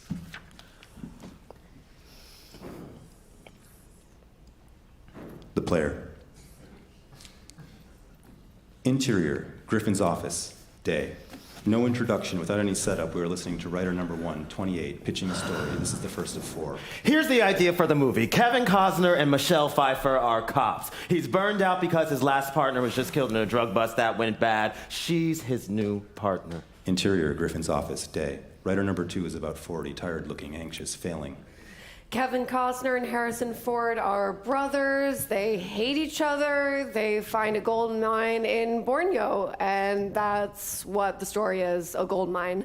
We open on... Interior, Griffin's office, day. Writer number 3 and 4 are a team. 2 zingy comedy writers. They're bouncing around the room, acting out the story, and as they do, we see the person to whom they're pitching. Griffin Mill, early 30s. He gives nothing away. Antique shop. $1 million vase. Bette Midler. She drops it. Shattered. Total loss. 1 million pieces, $1 million. He looks out the window and we see a soundstage, the door open, and a large camera crane begin titles. Everybody turns. And what does Bette say? It's all right. I'm okay. They throw her out onto the street, right into the guy carrying a big package coming out of another store, and she knocks him down, and who is it? Kevin Costner! Interior, Griffin's office, day. Writer number 5 is mid-30s, looks like a graduate student. Horn-rimmed glasses, neat shirt, jeans, like someone who works at Triple Canopy. And at the end, he has to choose between Gina, Davis, and Glenn Close. I think he should go with Davis. The smartest thing to do would be to stick with them, to stick money in the budget for 3 endings and let the audience decide. And I think it would be a terrific part for Kevin Costner. That's it. Griffin appears to be thinking. He takes his time.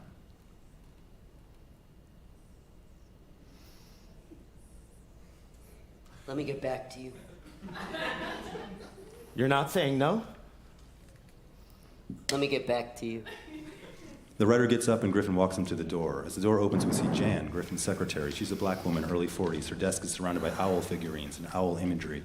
As writer number 5 walks out the door, Jan looks up at Griffin. Good idea? What idea? The phone rings. Griffin Mill's office. 1 moment, please. Adam Silverstein. He's in a meeting. He'll have to call you back. I'll be back. Griffin walks down interior studio hall, day. As he walks down the hall, he passes production stills from the movies that made the studio a household name. Oops.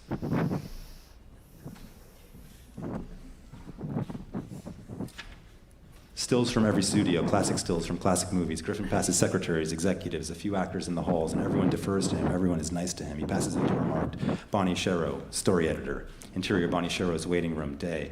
He pokes his head in and Bonnie's secretary is away from the desk. He opens the door to interior, Bonnie Sherrow's office, day.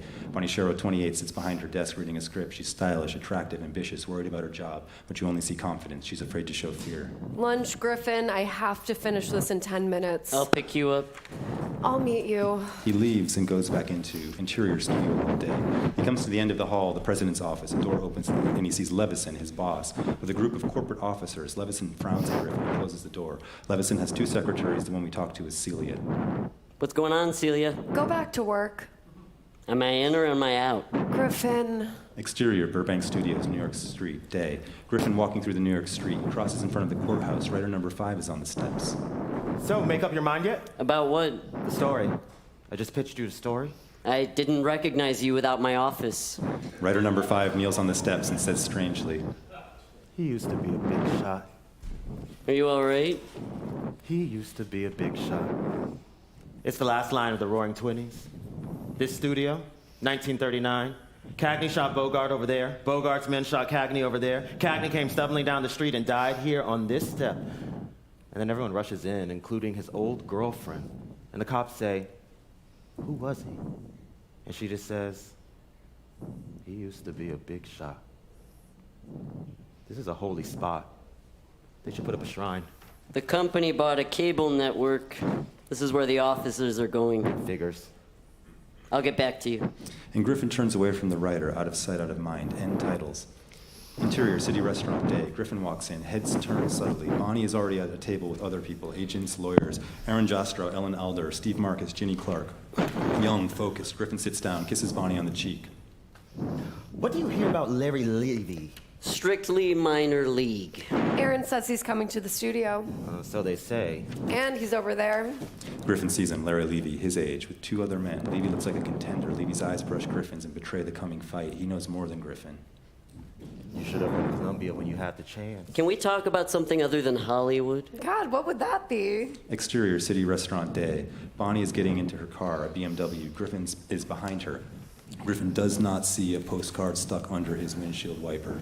On Bonnie and Griffin. This business. I like it. Maybe I'm tired of it. That's a bad attitude. You can't make it if you create a lot of negative energy for yourself.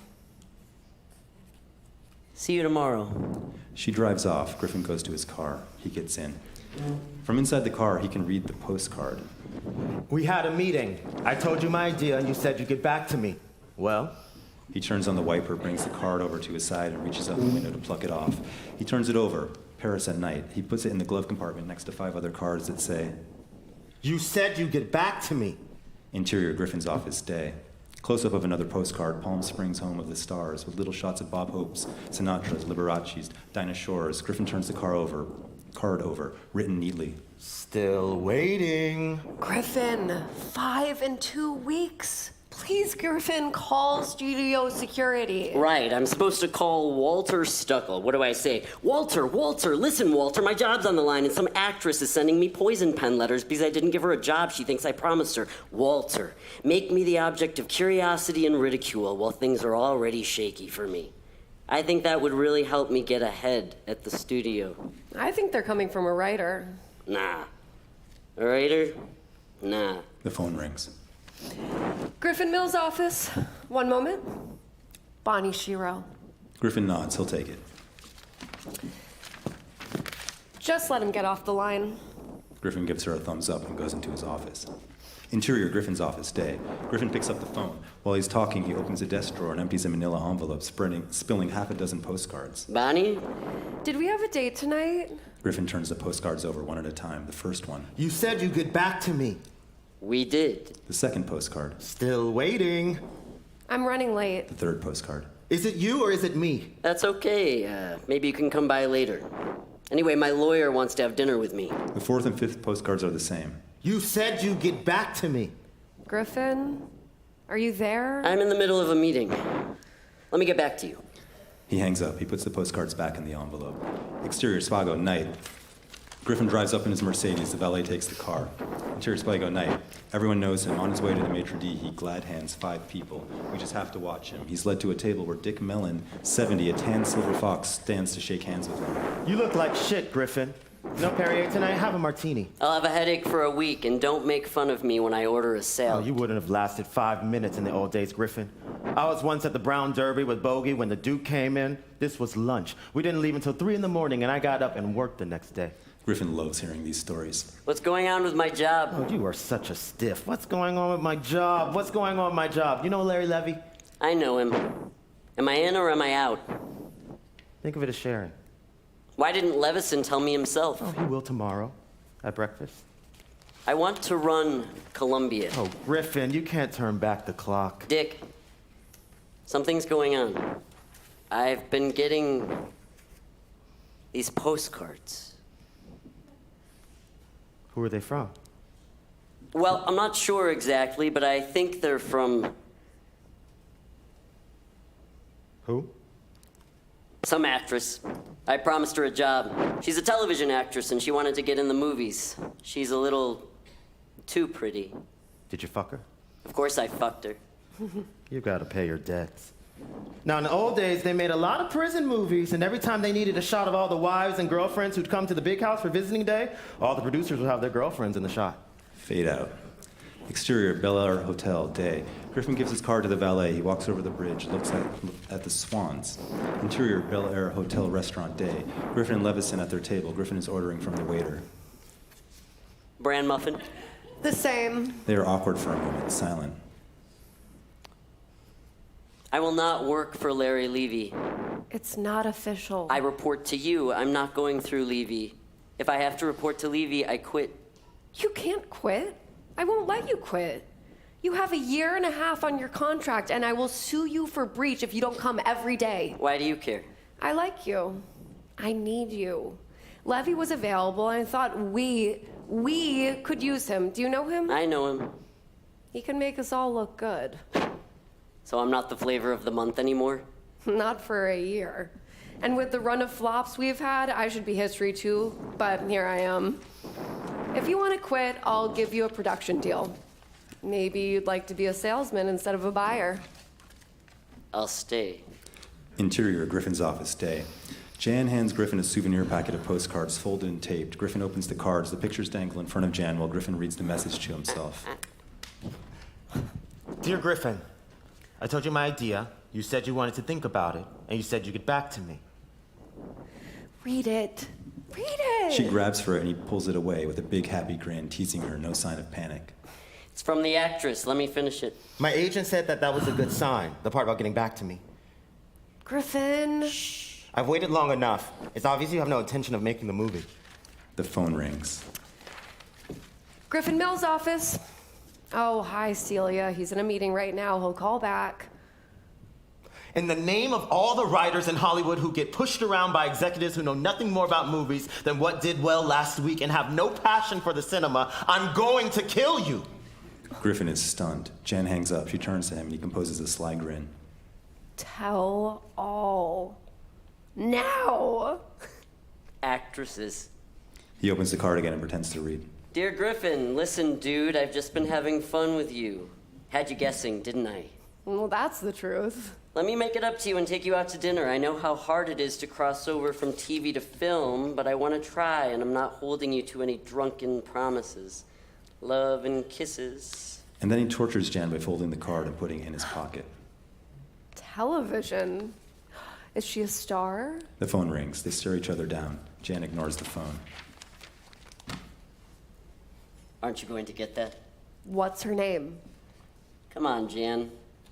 I could tell you, and it'd be so easy to tell you. But if I tell you, you won't respect me. A second line rings. I don't respect you now. Get the phone. Griffin Mill's office. One moment, please. Griffin Mill's office. He's in a meeting right now. Can he get back to you? Griffin dances into his office and closes the door behind him. Interior, Griffin's bedroom, night. Griffin and Bonnie are making love. He comes, she doesn't. They separate. He starts to stroke her with his hand. She shakes her head no. It's okay. They lie together quietly. I heard a pitch today. It's not bad, but I'm stuck on a story point. I'm the story editor. New York City, Madison Avenue, big advertising agency. An account executive makes a presentation to someone he wants as a client, and the client promises to get back to him. Does it have to be advertising? Well, that's not the problem. The account executive keeps waiting for the client to call him back, to tell him what he thought of the idea, to tell him if he got the job. And the client doesn't call him.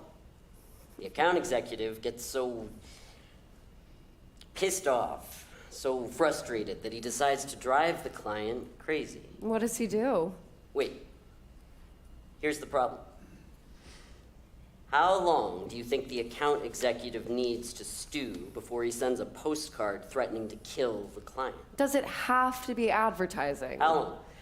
Well, if it were me... A month? 5 months. To kill, 5 months. That's what I said. Who's the writer? I don't know. You don't know the writer who's pitched you the story? A couple of kids William Morris sent over, TV writers. She looks at him, puzzled by his first response. She reaches for a script in her bag beside the bed. Back to work. He gets his own script and they read, side by side. Interior, Jan's office, day. He comes out of his office with a script. Could you get this copied for me? How about tomorrow? I need it now. I want to give it to this Australian director I'm seeing tonight. It's not in your date book. Jan, I forgot. Don't do that to me. She leaves. When she shuts the door, Griffin locks it behind her and starts to go through all the drawers and file cabinets in the room. He finds what he's looking for, last year's date book. He unlocks the door and goes into his office, shutting the door to Jan's office. Interior Griffin's office day. He goes through the date book. He counts back 5 months. 1, 2, 3, 4, 5. The calendar is dense with names, canceled meetings, travel plans, breakfast to dinner appointments, screenings. He taps his pen beside a few names. Where are you, you son of a bitch? Is it you? Is it you? He takes a Writers Guild directory from a shelf next to his desk and matches unfamiliar names. He makes a short list: Danny Ross, Stuart Kaufman, Sandra Portenza, Alan Baer. He gets up and races back to Jan's office. He gets last year's telephone logs. Back to his desk, he goes down phone log, name, phone number, time called, and time returned. He looks down the time returned column, a few blanks. He turns the calendar in the phone log ahead another month and finds a week with 10 unreturned calls. David Kahane. He turns to the next week, 5 unreturned calls. David Kahane. The next week, 2 calls. David Kahane. He checks Kahane's name in the Guild directory. He's there, under credits, a blank space. Gotcha! Jan knocks on the door. Griffin dumps everything from the desk into the wastebasket as she comes into the office with 2 copies of the script. She's aware that he's been interrupted, that he's guilty about something, that he's hiding something. What are you doing? Nothing. The script? Thanks. Exterior, Burbank Studios, night. Everyone's going home. We see Griffin in his office reading a script. Jan comes in. Interior, Griffin's office, night. Jan and Griffin. Night. Night. She leaves. He picks up the phone. He dials. Interior, June's house, evening. June Mercator, 30. She's smart. She's strong. She has a sense of humor and irony. She's wearing a loose t-shirt and running shorts, and she's drinking a beer. The phone rings. Intercut with Griffin. Hello? David Kahane, please. He's not in. Oh. Who's calling? Griffin Mill. Now it's my turn to say oh. I promised David I'd get back to him. I didn't know he'd seen you. Well, it's been a while. Do you always work until 7:30?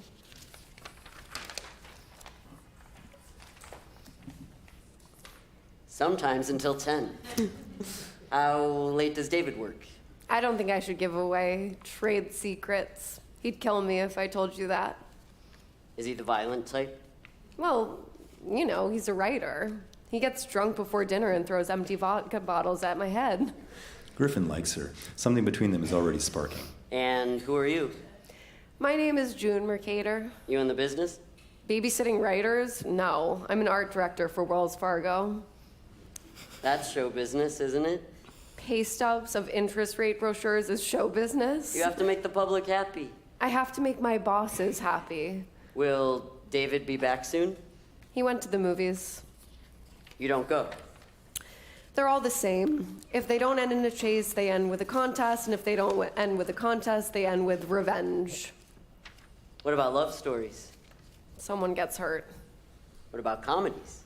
Only if they're really stupid. So what's your husband seeing tonight?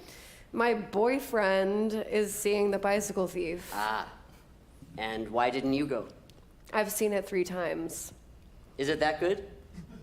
No wonder I don't go to the movies anymore. You run a movie studio and you've never seen The Bicycle Thief? I'm just giving America what it wants. Not this American. I'll try harder for you. Much obliged. Tell David I called. Roger and out. Griffin smiles and hangs up the phone. She was fun. Then he grabs the LA Times from his coffee table, the calendar section, and scans the movie ads. The Bicycle Thief is playing at the Rialto in Pasadena. Exterior, Pasadena Freeway, night. Griffin driving. Exterior, Pasadena, night. Griffin passes the Rialto Theater, double bill, The Bicycle Thief, and Open City. Griffin parks on the street, the next block down. Exterior, Rialto Theater, night. Griffin buys his ticket from the ticket girl. When does The Bicycle Thief start? It's almost over. You can see Open City, but you've missed The Bicycle Thief. Big crowd tonight? No. The Bicycle Thief. Towards the end of the movie, outside the soccer stadium, the father tells the son to go away and he steals a bike. The father is slow and he's chased and caught. The father and son are let go by the bike's owner who refuses to press charges against such a poor man. The father and son continue walking and crying. The end. Interior, Rialto, night. The lights come up.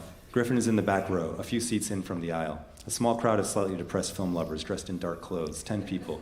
Griffin studies them, an older couple, a few women, couples together, and here comes a single white man, the right age. Griffin approaches him, tentatively. David Kahane? I don't think so.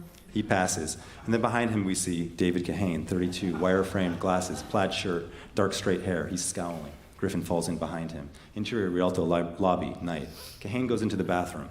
Griffin waits in the lobby, pretending to study a film poster. Kahane comes out, drying his hands on his pants. Griffin turns and then acts surprised to see him. David Kahane. Griffin Mill. I know who you are. Don't you love the classics? You couldn't get a screening of it yourself? It's not the same. People, popcorn, these neat old theaters. You're not thinking of doing an American remake of The Bicycle Thief. You want to write it? You'd give it a happy ending. What's wrong with happy endings? Oh, what's wrong with sad endings? What's wrong with tragedy? The audience wants escape. So do I. See you around. God damn it, I didn't. Did I? What? What a jerk. I never got back to you on that idea you pitched me last fall. It's been 5 months. No, you didn't. Exterior Rialto, night. The two men are on the sidewalk. There's an awkward moment. I guess you're going home now. Well, what did you have in mind, Mr. Mill? Dinner? I've eaten. Let's let the studio buy us a drink. A beer? Yeah. Follow me. What are you working on these days? A few things. They walk down the street. Exterior Club Hama, night. A pod mall bar with a Japanese sign. Interior Club Hama, night. Griffin and Kahane enter. A smoky bar, 50 or so Asian men in suits, a slew of hostesses, and a piano bar with a woman pianist playing Japanese standards. A drunk Japanese man holds a microphone and sings badly. A Japanese friend grabs a mic and completes the song, and he's a better singer. The men in the room are barely paying attention. The hostess comes up to Griffin and Kahane, and the writer starts talking to her in fluent Japanese. We can see that Griffin is threatened by Kahane's mastery. The hostess leads them to a table, joking with Kahane. When they're seated, Beer okay? Beer's fine. 2 beers. she nods and leaves. You ever been to Japan? Once, on a location scout with Steven Spielberg. I lived there for a year. Student year abroad. I wish I'd done that. The businessman stops singing. The pianist improvises a little background music. I think about it all the time. You should write about it. The beers arrive, 2 tall bottles of Kirin. When did you change your mind? What? My idea about an American student in Japan. That was my pitch. You don't remember, do you? I remember. You called my house from your office at 7:30. You couldn't have seen the whole movie. You came to the theater looking for me. No. Right after you hung up, I called home. I just got into the theater. I thought I'd lost my briefcase, and I wanted to let my girlfriend know it was in the car. She told me you were looking for me. Why did you call? What are you doing here? I'm apologizing. For what? All your shitty movies? I said I'd get back to you. But you didn't. Kahane gets up and walks to the piano bar. He whispers something in Japanese to the pianist. She's delighted by his Japanese, and she starts to play the opening chords of Goldfinger.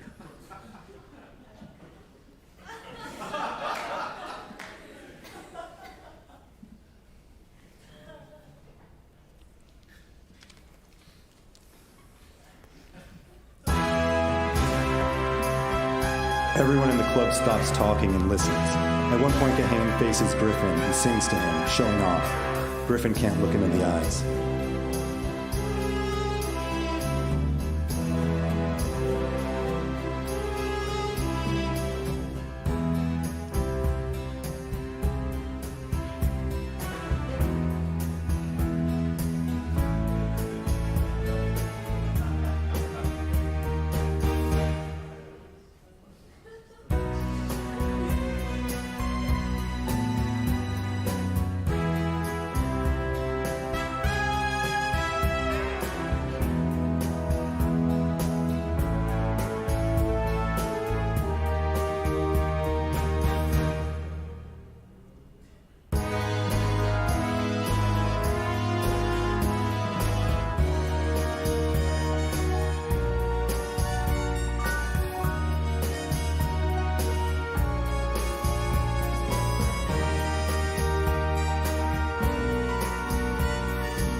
Kahane finishes to wild applause. He bows to Griffin, then drops $5 and the pianist sniffed her. She refuses, he makes her keep it. As Kahane leaves the bar, the bad singer grabs the microphone and in Japanese starts singing From Russia with Love. Everyone in the room boos and he stops. The pianist leaves the piano and puts on a tape. The pianist passes Griffin. Griffin taps her arm. Was he singing about me? Are you Goldfinger? No. Then don't worry about it. Griffin goes back to his table and finishes his bottle of beer and then bolts out of the club. Exterior street, night. Griffin looks for Kahane. Kahane is up the block, crossing the street to a parking lot behind the Rialto. Griffin runs after him. Kahane is passing through an alley when Griffin calls to him. David! What do you want? You sing very well. Let's put out an album. Kahane starts to walk into the dark, empty parking lot. Griffin follows. They come to Kahane's car, a new black Saab with the dealer's sticker still on the window. New car. How can a guy you never heard of buy a $25,000 car? Lighten up, okay? So what'd you come out here for? I thought you were sending me postcards. Maybe not you, but someone like you, and I thought, well, this is crazy. And you thought what? And I thought that if I... What? I thought that if I told you I was sorry, that it would make everything right, and that the person who's been sending me the cards... You mean you'd make a ritual apology to me? And the gods would forgive you for all your sins for wasting everybody's time? Right. How do you find me? You called my office 1,000,000 times and I never got back to you. No, you didn't. Kahane opens his door and starts to get in. Are you going to tell people about running into me? I wish I had a car phone. Griffin puts a hand on his arm. Please. Friendship. Friendship? You think you're my friend because you bought me a beer with the studio's money? Fuck you. He grabs Griffin's hand and takes it off his arm. Keep your hands off me. Keep your hands to yourself. He pushes Griffin away. Hey, don't push. I'll do what I want. He gets out of the car and he menaces Griffin. He pushes his shoulder. I can't believe you didn't even remember the story you came to apologize for rejecting. Because it wasn't any good, that's why. I can tell you're a fucking loser. You don't even have a movie made. Don't you know you're losing? Kahane pushes him again. What do you know about me? You don't know fucking squat. Griffin pushes Kahane. I know you're a loser. That's all I need to know. Oh, we'll see. What does that mean? We'll see what people say about you when I tell them how fucking sick you are. Don't. Griffin grabs Kahane. Kahane pushes Griffin back. Kahane starts to get into the car. Griffin puts his on the door, and Kahane slams the door on it. Griffin pulls it open, and Kahane pushes him again. Griffin grabs Kahane and throws him against another car. Griffin sees the reflection in a window. It's like lovers, dancers. The two men struggle. I could have you arrested for assault. I want to forget about this. I want you to forget about it. That's impossible. He pushes Griffin back, and they go rolling onto the ground. Griffin is on the bottom. He has his hands on Kahane's throat. The rest happens like a terrible car crash. Unstoppable. Inevitable. No.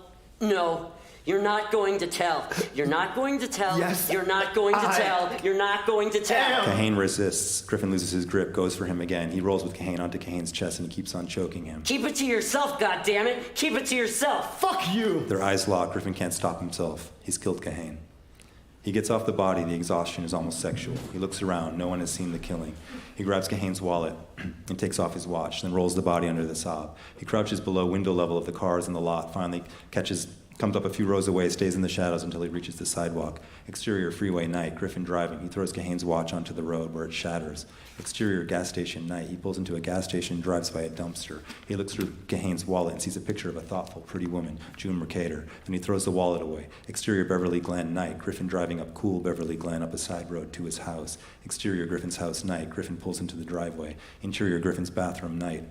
Griffin in his bathroom. He looks at himself in the mirror. He's a murderer now. He opens the medicine chest. He has a vial of halcyon. He taps one out, then he taps them all out. Suicide? No. He flushes them down the toilet. He empties a vial of Valium down the toilet too. Fade out.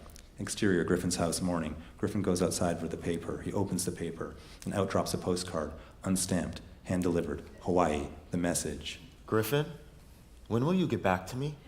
Griffin sinks to the lawn and turns the postcard around in his hands. It's not over. He has killed the wrong man.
Avete ascoltato una fantasia di motivi tratti dalla colonna sonora del film diretto da Vittorio De Sica, Ladri di biciclette. Thank you.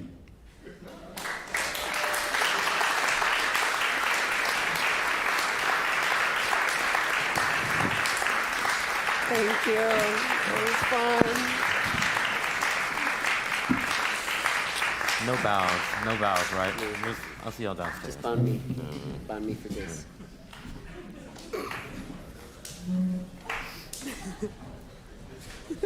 Just like.